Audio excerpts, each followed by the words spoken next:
Hello बच्चों, कैसे हैं आप लोग। हम आशा करते हैं कि आप लोग स्वस्थ एवं मस्त होंगे। आइए आज हम चलते हैं अपने अगले टॉपिक विटामिन ई। हम लोग विटामिन के बारे में पढ़ चुके हैं। विटामिन में हम लोग जल में घुलनशील विटामिन का अध्ययन कर चुके थे और बाकी अब वसा में घुलनशील विटामिन को पढ़ रहे हैं। देखिए विटामिन ई। विटामिन ई क्या है? इसकी खोज जो है, विटामिन ई की खोज सन 1922 में इवांस व बिशप ने की। किसने की थी? इवांस और बिशप ने की थी।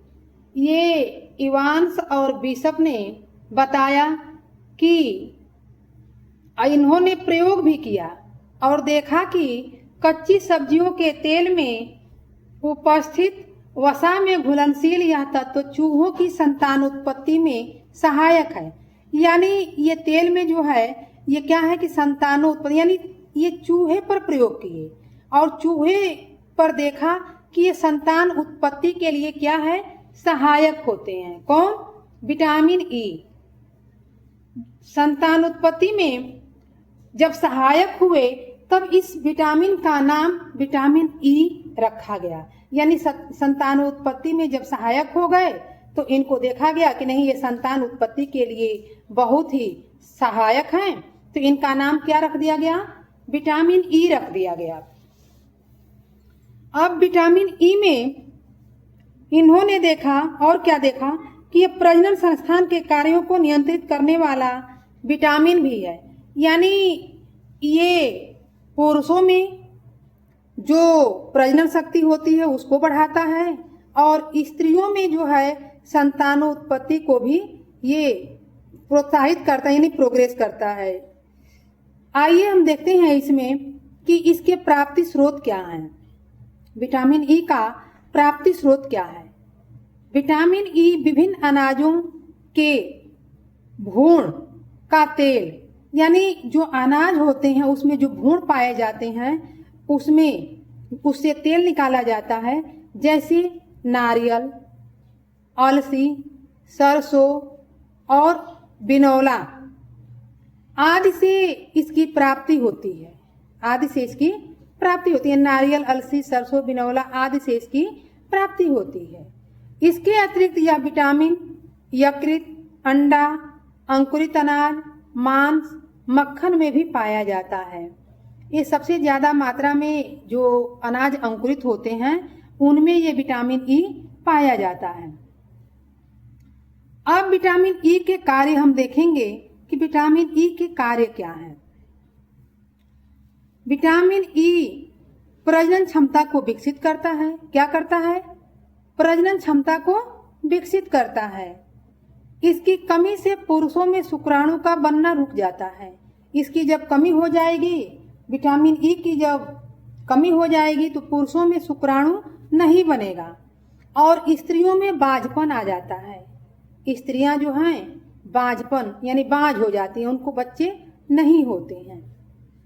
विटामिन ई O2 को शीघ्रता से शोषित करके आंतों में विटामिन ए का ऑक्सीकरण कम करता है।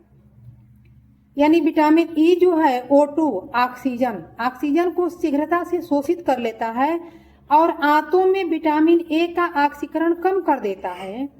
इस प्रकार विटामिन ए की बचत होती है।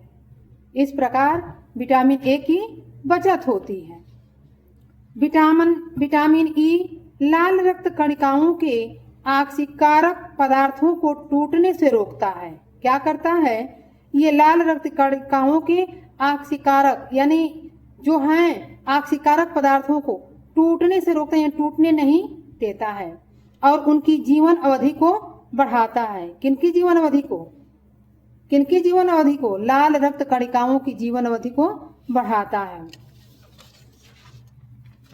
अब हम विटामिन ई के बारे में पढ़ चुके हैं। अब आगे हम पढ़ेंगे विटामिन के। विटामिन के क्या है? अब विटामिन के को हम देखते हैं कि इनकी खोज जो है 1933 में सर्वप्रथम डॉक्टर डेम ने किया था। किसने किया था? डॉक्टर डेम ने किया था। विटामिन के रक्तस्राव को रोककर रक्त का थक्का जमाने में सहायक होता है। डॉक्टर डेम ने सिद्ध किया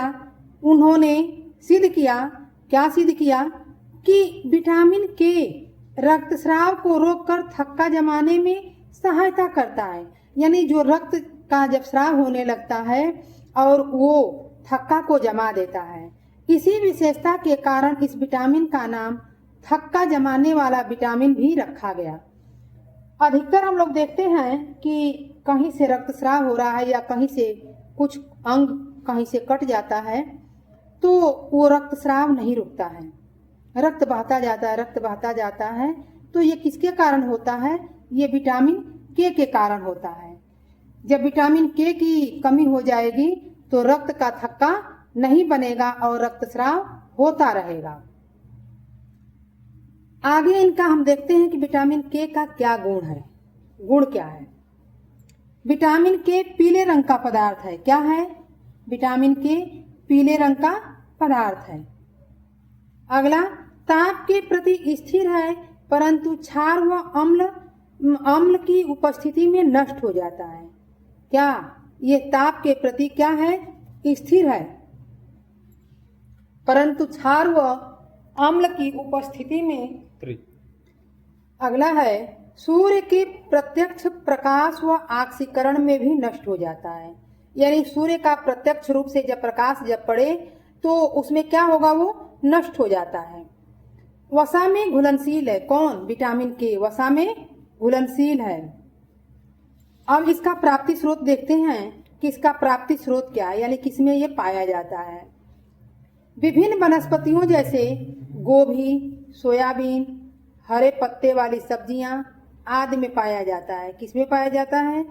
विभिन्न प्रकार की जो वनस्पतियां होती हैं जैसे कि गोभी है, सोयाबीन है और हरी पत्ते वाली जो सब्जियां होती हैं उसमें ये क्या होता है? विटामिन के की मात्रा ज़्यादा होती है, विटामिन के पाया जाता है। अब हम देखेंगे कि विटामिन के की न्यूनता का क्या प्रभाव पड़ता है। यानी विटामिन के की जब कमी हो जाएगी तो इस पर क्या प्रभाव पड़ेगा। विटामिन के अभाव में रक्त में प्रोथ्रोम्बिन की मात्रा कम रह जाती है।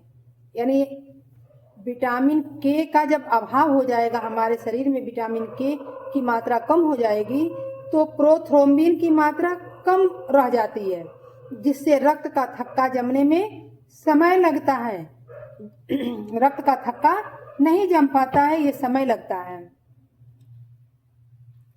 फलस्वरूप जब रक्तस्राव होता है तो रुकने का नाम नहीं लेता। यानी कहने का ये तात्पर्य है कि जब प्रोथ्रोम्बिन की मात्रा कम रह जाती है तो रक्त का थक्का जमने में समय लगता है और रक्तस्राव होता जाता है, रुकने का नाम नहीं लेता है। क्यों?